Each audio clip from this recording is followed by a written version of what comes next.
હા છે ને હા ગુજરાતી આંબો, ગુજરાતી આંબો, કાનીમીઓ કપા. કાનમીઓ કપા. એક જ વાત હું ટૂંકમાં બતાવી દઉં કે વાગડના વડ, વાહ. બસમિયા તલ, હા ગુજરાતી આંબો હા અને કાનીમીઓ કપા. હા ઝાડ એક, નામ ચાર. નામ ચાર.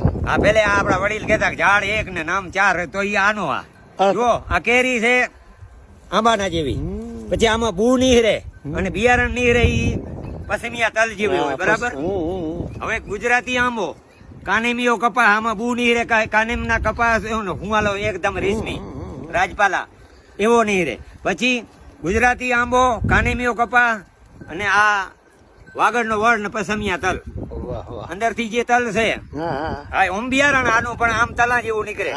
એટલે આ તો અર્થ માટે. હા અર્થ માટે, પણ ઘણા માણસો ઝાડ ચાર ને નામ એક, એટલે આનું તો નામ એક જ રહ્યું.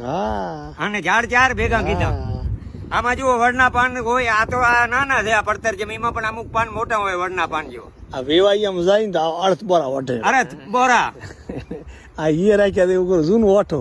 જુઓ અમુક પછી જાન માંડવે જાય, જાન એટલે લાડા વરરાજા ચીખી બધું બાંધી મેલે.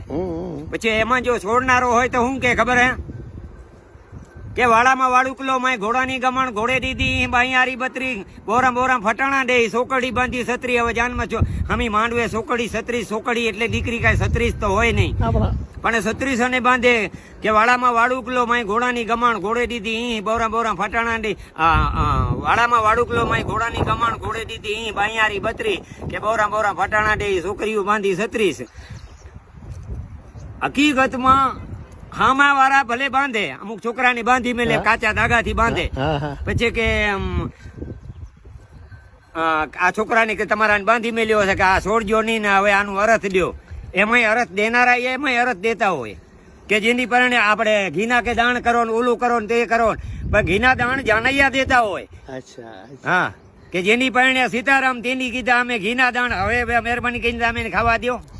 એમાં બધા આપડા રબારીમાં હોઠા. હા રબારી ને હર સમાજમાં હોતા, અને એ મજા ઓર હતી. હા મજા ઓર શક્તિ હતી આપણા મનોરંજન થતું, મજા ઓર હતી કે કેટલા ચાલાક છે એ ખબર પડતી. હા જરૂરી હતી એ સમય જરૂરી હતી.